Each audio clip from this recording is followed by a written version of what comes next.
Now, when you're surfing the web, there's one thing that matters more than everything else, and that's speed. But in this region, many of us are stuck in the slow lane. But now Milton Keynes has been chosen to test a new type of broadband that's so quick it could change the way we use the internet. Stuart Copeland lives and works in Milton Keynes. He's trying to download the BBC drama Spooks. Across town, Chris Londy is doing the same, but he's on a super-fast broadband trial. It takes Chris less than 2 minutes. However, Stuart's broadband is 100 times slower, making him wait over an hour and a half. It's the most modern city in Europe, and we have lots of pockets in Milton Keynes of very, very poor broadband provision. The difference is incredible. I mean, having sampled how fast and how good this is, it would be terrible to have it removed and go back to, the dark ages. Only 14,000 homes and businesses have been chosen for the trial. Their broadband is now supplied through superfast fibre optic cables like these, instead of the old copper ones most of us have. Now the Milton Keynes Broadband Action Group is trying to make more people aware of the pilot and strengthen the case for faster broadband. Milton Keynes Broadband Action Group is looking to get fibre across every exchange in Milton Keynes to make sure that no one's left behind. And we're also campaigning to ensure that the fibre to the premises trial that's running in Milton Keynes is a big commercial success. If the UK is competing in the world, then we have to compete with China and Southeast Asia, where they take speeds of 100 meg for granted, and they're rolling this stuff out like Korea, all these countries, and we are so far behind. BT Openreach hasn't said when the trial will conclude and how much this superfast version of internet access will eventually cost.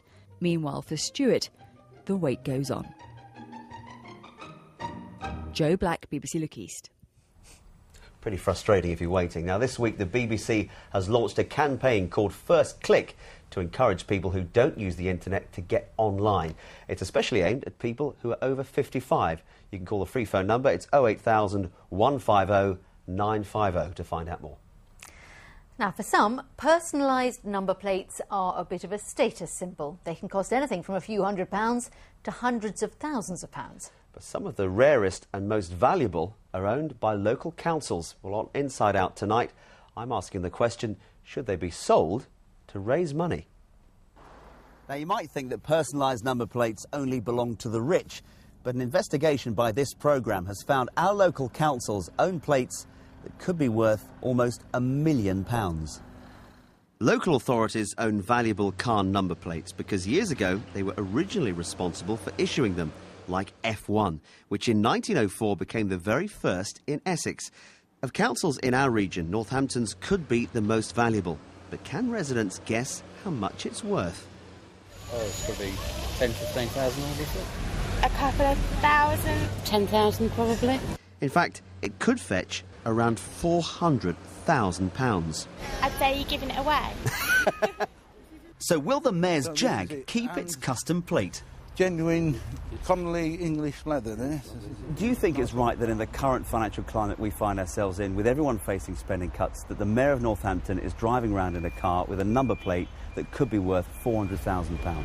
If we got £400,000, that's equivalent to £4 off the average council tax bill for a whole year. And of course, that's only 1 year. Next year you can't sell the number plate again. But more importantly, that number plate is part of our heritage.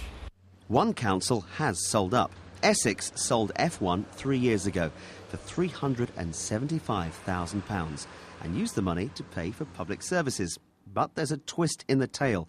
It's now reckoned to be worth around £5 million and is possibly the most valuable plate in the world. Hindsight's a great gift. Wow. And if you haven't had enough of David yet, you will have. Who could ever have too You're much? back at 7:30, aren't you? That's only 40 minutes away. I'm sorry about that. So, yeah, you've got time to have your tea. We'll be seeing just how much other council plates are worth as well. Also tonight, Chris Packham meets a wildlife hero of his, filmmaker from Norfolk who made Tarka the otter. And I could have done with this last week when I had man flu. Medicinal cooking. We meet a chap who says you can eat yourself well. That's tonight at 7:30. But if you've had enough of me, then just turn the telly off. No, don't advise that. Never get enough of you. Now, After all the excitement in Delhi, most of the Commonwealth Games athletes will be home by now.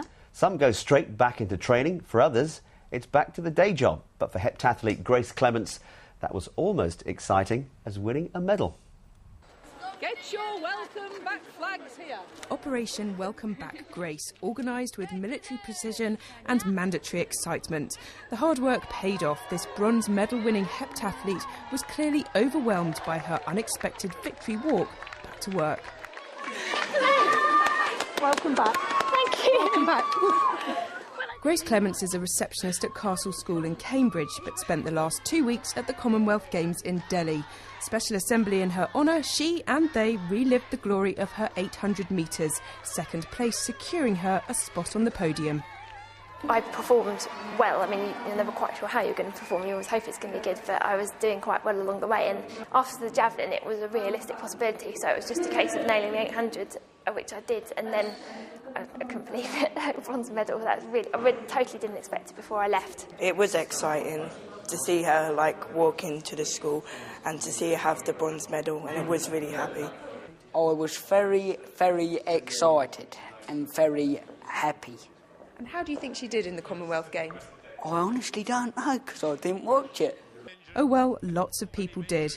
It wasn't just Grace getting back to reality today. Suffolk archer Nikki Hunt enjoyed an outstanding run at the Games with 2 gold medals, a performance which won her the honour of carrying the flag at the closing ceremony. Today, with no fuss, she went back to her day job as a physio.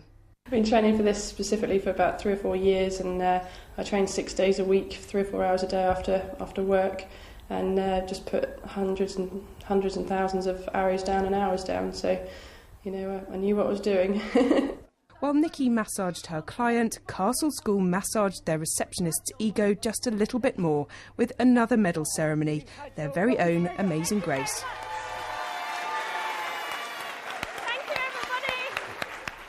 Oh, now that's a welcome home. Fabulous reception she got, didn't she? Talking of home, my home was freezing this morning. I've had to put the heating on. I'm not happy about that. It feels too early to put